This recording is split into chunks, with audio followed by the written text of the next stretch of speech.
Hello, everybody. Welcome to a way too late in Central Time edition of the Missing Lynx post-game live stream podcast thing.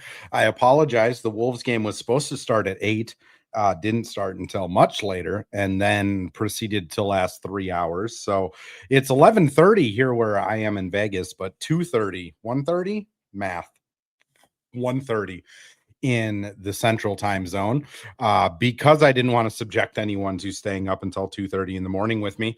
I am recording this one solo, so I am just going to kind of get my thoughts out, kind of not about just the game that the Lynx played tonight, but just kind of overall on kind of how this Lynx season has gone, which I do appreciate. Reigning hen. Yes, I was at a MWNBA game. It was lackluster. We're not going to talk about that. Anyways, Lynx, though, really fun game. Everyone that I heard from that was at the game said the environment was incredible. Really loud, really good crowd.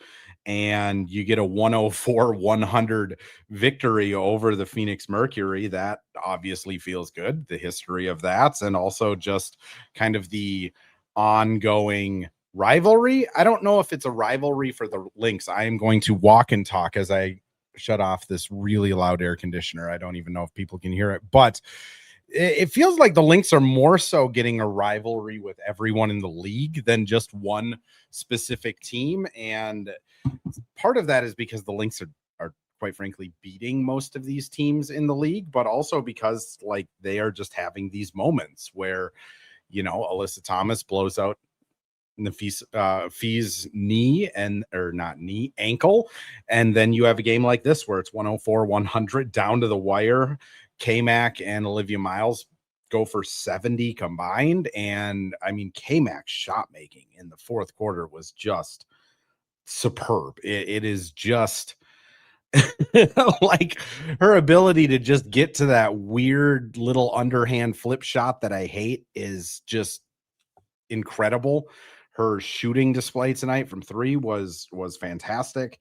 She was just kind of everything for the Lynx. 11 of 17 shooting, 37 points, gets 6 rebounds, also has 4 steals and 2 blocks, which, I mean, people who listen to this show know all the time. Like, I think K-Mac is the best defender on this team, pretty much undisputed other than Fee. And she takes the most difficult assignments, which let's be honest, Copper did have a pretty good game, 26 points, 9 of 14 shooting, but Mac is chasing her around, Sammy Whitcomb around, and still putting up that type of offensive efficiency. It's just kind of ludicrous that she's able to do this. And again, she plays 35 minutes. Like, she plays almost the entire game, which I think when you're looking at, like, you know, all-star snubs, K-Mac just very, very quickly is making her case very strong for being an all-star snub, which when you have a team with 3 all-stars and Fee who isn't playing, it's kind of hard to make a case for that 4th all-star, especially when Fee isn't playing. But the Lynx kind of have it. I mean, again, she has been playing spectacular the last stretch of the season here. And I think the other thing that is just impressive about K-Mac is, like, she's doing this while playing absurd minutes. I mean, she's had 39 minute games, 38 minute games, 37 minute games. I mean, if you look at over her last 4 games, 28.3 points per game, 53% from the field, 51% shooting from 3 on 4 threes per game, which is ludicrous. She's 21 of 41 from 3 over her last 4 games. Like, that is insane efficiency. Like, it's hard to keep coming up with adjectives for K-Mac, because she is kind of everything for this team. And as I'm saying she's everything for this team, that's leaving out Olivia Miles, who 33 points on 10 of 16 shooting, 5 of 8 from the 3, 8 assists, 3 rebounds. I am going to nitpick Liv a little bit here towards the end of the podcast, or at the end of my Liv thoughts at least, but Phenomenal game. Again, it seemed like the Mercury were another team that was going, okay, we just can't let Liv and Tosh beat us, right? We're gonna aggressively blitz the pick and roll. We're gonna send help. We're gonna drop underneath it to the point where Liv's getting open shots, and just pretty much without the third quarter, I guess, again, if I'm going to be nitpicky, like third quarter wasn't Liv's greatest quarter she's played, but like just incredible decision making for a player that is in her rookie season. And she's now at the point where it's like you really can't go under her on these screens. Like she has had 3 or 4 games now where she has just punished teams. Like if she misses 2 of these threes, the Lynx probably lose, but she doesn't. And then when they kind of reevaluate and go, okay, well, we can't go under the screen, we got to attack it, or we got to go over the screen, then she's so fast on that little kind of, it's not like a hop step, it's almost like a skip step where she comes off of that pick and roll and just turns the corner and twitches to the rim so fast. And she gets to that like scoop shot so quickly that there's not a whole lot you can do about it. And if you try to shut it down, which Phoenix tried to do that quite a bit tonight with Alyssa Thomas, she just has the vision to just drop a pass into Tosh or whip it cross course to K-Mac, or if she sees the defense even before the play stacking up a certain way, just knows where to go to kind of break it. And again, is this Phoenix team the Phoenix team of last year? Like, if you look at their roster, like Satu isn't on this team, but it's pretty similar. But you know, if you're going off of like overall standings, it's the second worst team in the West at 8-17, 8-16 coming into the game. They're on a 4-game losing streak now. Like, this is a team that the Lynx should win. But at the same time, like there are competent WNBA players on this team. And for Liv to just be able to kind of eviscerate this team, just possession after possession after possession, it is kind of wild. Now, I do, you know, I've been seeing all the graphics on Liv and everything, and it's slam night. Like, she had a phenomenal game, 33 points, 8 assists. That's awesome. 5 fouls and 5 turnovers is tough. Like, I do think you can acknowledge both things. Like, you can have 2 ideas in your head of like, they don't win this game without Olivia Miles playing spectacularly. She had an awesome game. She was a team best +10 in the plus minus. 8 of 9 from the free throw line. Like, literally everything going up and down the stat sheet is great. 5 turnovers is a lot of turnovers. Like, especially when Tosh has 4 turnovers and your main pick and roll threat now has 9 turnovers, which again, I think you can push back on that. And you can say, well, they shot 15 of 27. Is the 9 turnovers really that big of a deal?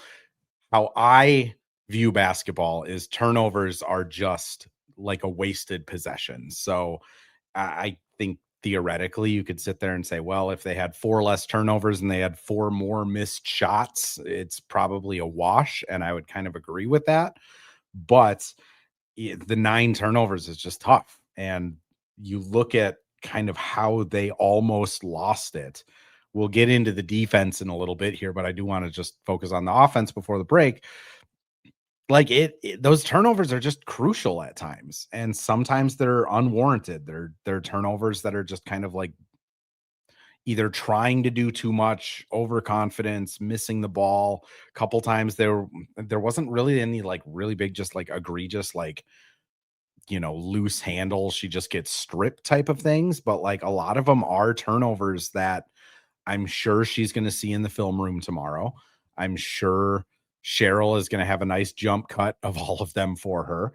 And a lot of them are just, to be completely honest, they're just preventable turnovers, which I think is something that Liv struggles with. And I wrote about it when Cheryl was bringing up that this team doesn't pass at the same rate as other teams. And one of the kind of reasons they don't have a good assist rate is Olivia Miles is like 3rd in the league in bad pass turnovers. She might be up in the 2nd after this game. And Courtney was also top 10. And bad pass turnovers are usually pick sixes. They're either possession killers or they are going the complete other way with it for a layup, which, you know, Jen, I'm going to just call you Jen, Jean, Widgens. I'm hopefully not saying anything inappropriate. Absolutely spot on here. Like that's kind of my point of it is great teams win when they shouldn't. And honestly, like that's the case of tonight. Like they shot themselves in the foot a bunch. They didn't play really good defense, but they did enough to get the win, and you don't have to give those back. And going to be a tough film room tomorrow, but everyone's going to be happy with the W. Again, just to finish my thought on Miles though, like the turnover things, I think, you know, if as somebody that covers basketball, if I am going to be really frustrated with Caitlin Clark's turnovers and knock Caitlin Clark for having a like 6 turnovers per game, I also kind of have to knock Liv for having a sub 3 assisted turnover ratio. Like that's tough as your starting point guard that's starting everything up. Now, that being said, phenomenal game by Liv tonight. That's just me picking nits. The other thing I would pick nits on is the 5 fouls. Like that's just, again, as the leader of a team, you can't put yourself in position to be getting 3 fouls and missing a bunch of time in the fourth quarter, or getting 4 fouls and then your 5th foul. Like there are some things with Liv that, whether it's turnovers, fouling, some of the shot selection stuff, that's what's scary with Liv, right? Is like there are things you can point at and say that's going to be a problem. The turnovers, that's an issue. Liv 3 years from now probably doesn't have half of the turnovers tonight. Liv 2 years from now, maybe even Liv by the playoffs, doesn't have 5 fouls. And then what do you do? Because really a lot of the times the Mercury were making these runs were when Maya Caldwell were in, or when Tony was in. I do want to touch on Eliska before we get too far here, because like she is also 8 points tonight, 3-5 shooting. She also has 8 assists and just 1 turnover over her last 4 games. She's only missed 3 shots in the last 4 games. Like she is starting to come on really well as well. And it's kind of an interesting situation for the Lynx, because I do think they do need guard depth. Like after Eliska is done with this 7-day contract, they certainly could sign her to a regular roster spot, and then they could convert her back down to not a 2-way. That's wrong basketball team. Developmental contract. Like I think the Lynx have been really smart in figuring out what these loopholes are so that they can make these financial moves to kick the can down the road on what they need to sign to replace McCowan, and as well as what they need to sign to replace Emma, who still hasn't been given that like injury exception thing. I don't think the Lynx have even applied for it, because my understanding is if they apply for it and get it, they have 3 days, they got to fill the roster spot. So like masterclass of loophole manipulation by the Lynx. And Eliska has been the one that is really benefiting from it.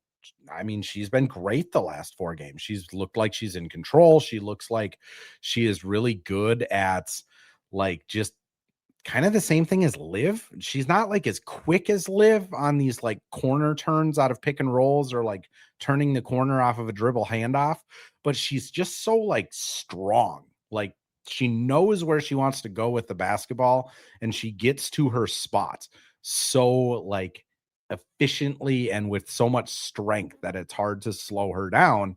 And then when she's in the heart of the defense, she's been making just great reads out of it, which we've talked about it on this podcast quite a bit, of Tony having kind of an adjustment period to the WNBA game.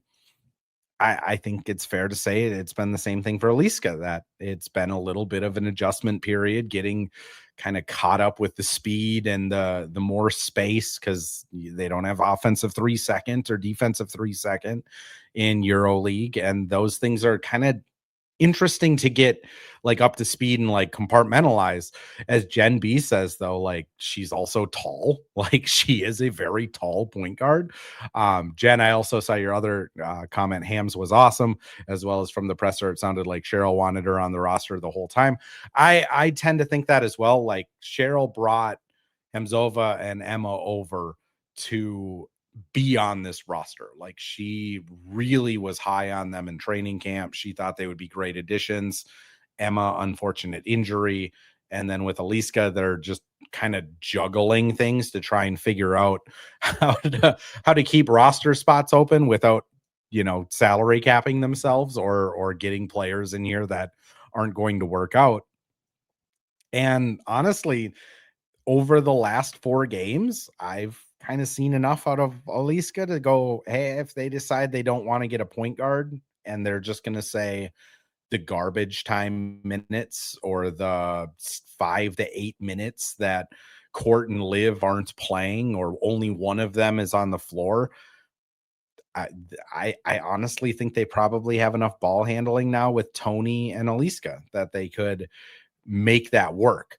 It's been a little unfortunate that it's come at the expense of Maya Caldwell, who, when she's hitting shots, it's great. But when she's not hitting shots, really all she brings to the table is like full court press defensive athleticism. And I don't think that's exactly the slot the Lynx need the most help with.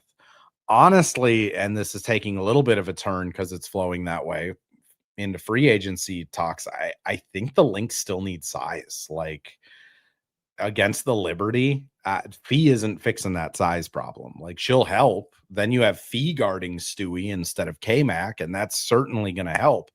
But like they're not big enough to deal with the Liberty on a consistent basis. I feel pretty similar about, Atlanta, I think is going to have a really big team. Asia just kind of dwarfs them when they play. Like it sucks that McCowan didn't work out, because I do think they need somebody in that 6'5" range that maybe doesn't play every game, but against the Liberty can get eight minutes and get 3 fouls, or at least like be a physical presence to slow them down.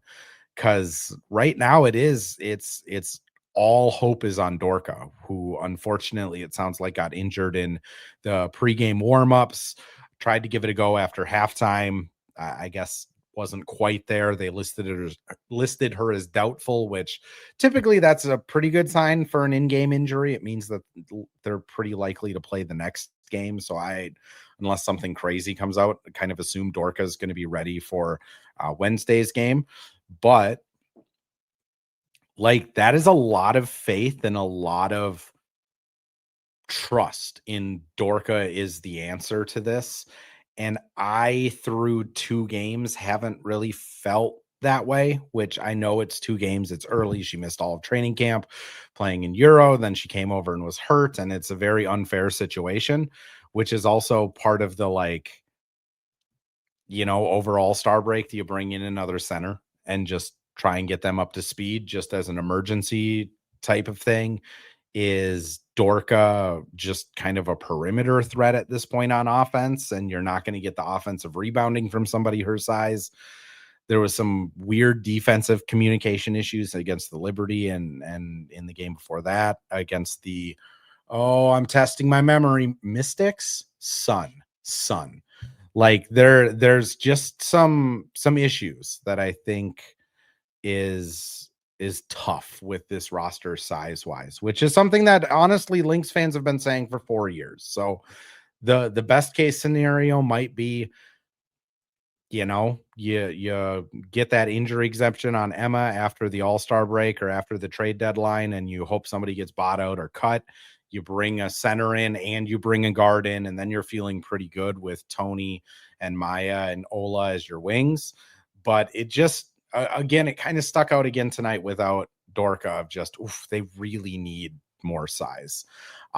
Jen B adds crazy fact: McCowan was drafted 3 places ahead of Fee. It is wild, isn't it? Like it is kind of wild that at one point she was a can't miss post prospect. And honestly, just like in every every league in basketball is kind of going this way. Like, if you can't defend on the perimeter and you don't have a 3-point threat, a 6'6" center, just 6'7" center doesn't last anymore, because teams will exploit that. They'll drive past it. They'll bring them out into space. They'll shoot over. And then on the offensive side, they just leave them and the spacing's all messed up. So it is like, McCowan's one of those players that I wonder if she was drafted like 6 years earlier, if her career is completely different, because it's just the worst scenario. Gui brings up, what is Emma Meesman up to? We do have Tony on the team who plays on the national team with Emma. So maybe Emma Meesman will finally come over. I don't know how psyched she would be getting like 7 minutes every third game, but stranger things have happened. I mean, we have a rookie that's second in MVP odds right now. So certainly stranger things can happen. I'm going to throw us over to a quick ad read here. When we come back, I do want to talk some Nia Coffee, as well as just the defense that the Lynx have been throwing out. But first, ads. Well, hello. Thank you, Livestream Andrew. This is Ad Read Andrew.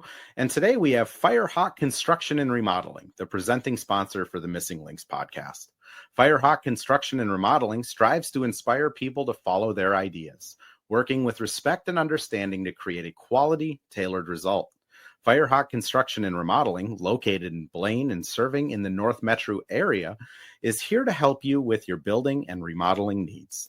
I can say personally, thanks to Firehawk Construction and Remodeling, I have a beautiful deck in my backyard, and countless projects that I started, they finished. Get started on your new deck or remodel today by calling Isaac at 763-710-5686. And we're back with another ad read, this time for Pence Homes, the presenting sponsor of Hitting the Hardwood Network. From the best tools and technology to transparency throughout the entire process, Nate Pence and the Pence Homes team is the top choice for buyers, sellers, and is proud to support you and your home ownership goals. Get started today by calling 612-308-1122 or by emailing info@pencehomes.com. So Lynx over their last 5 games here have given up over 85 points every single game. 86 to the 99 to the Liberty, 90 to the Sun. Take that back. They only gave up 80 in the second game to the Sun, but then 85 to the Liberty, 100 against the Mercury. So let's rephrase that so that it's a factual statement. Lynx have given up over 85 or over in 4 out of their last 5 games.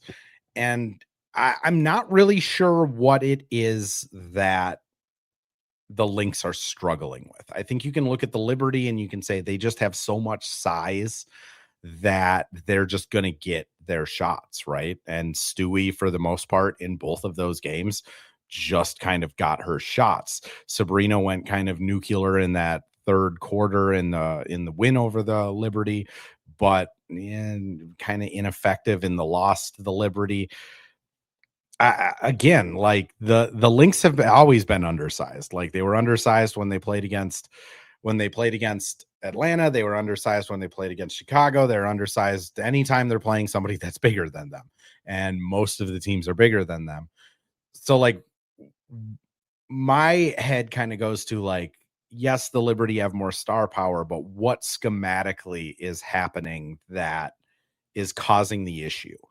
And I do think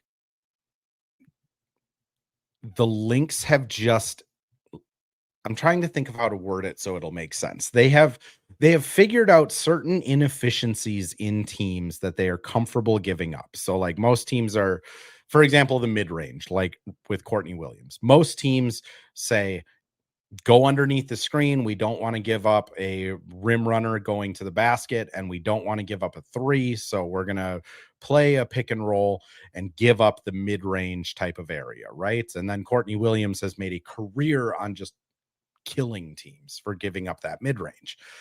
The Lynx have done something different where they are okay giving up like wing 3s and like certain lanes to the basket. And I don't know if it's design or if it's bad rotations or what it is, but consistently teams are getting these like wing to corner threes pretty wide open.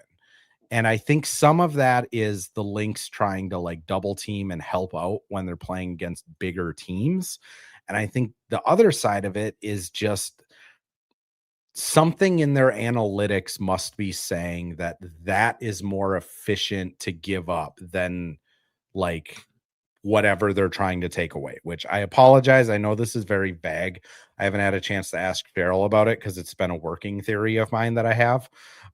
We'll clarify it at some point, but that's kind of my theory of it. And when you have teams that are like good 3-point shooting teams or giant, they just blow those inefficiencies out of the water because they're just able to cut a different way, or they have such good 3-point shooting that they kind of just beat whatever the odds are.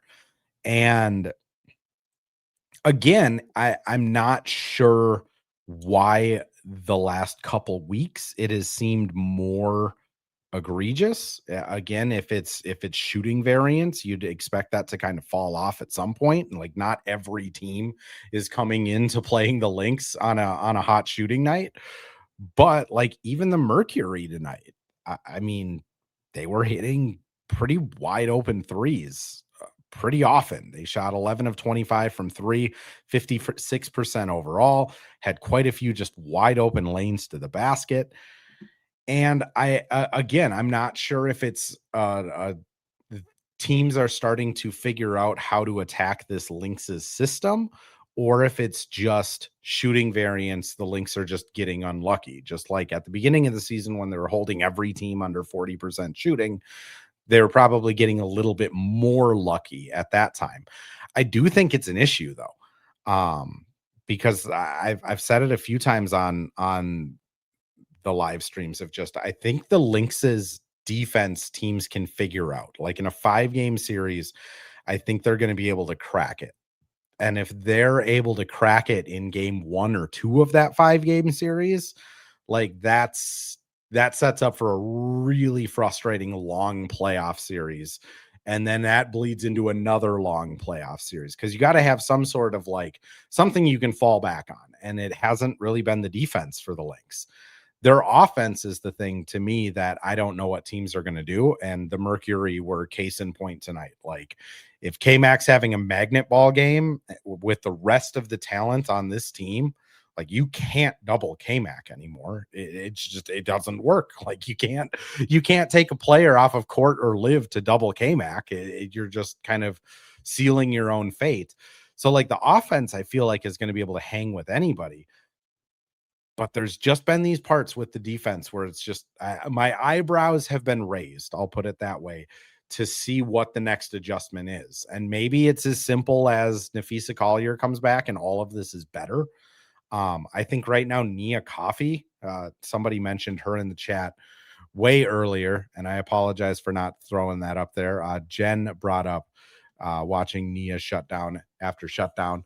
Like Nia's been playing unreal. And I like K-Mac and Nia are just the enforcers on this defense. They cover the best post assignment and the best wing or guard assignment, and they just do the best they can. Maybe it is Fee comes back and you have another one of those players and you just it gets fixed that way.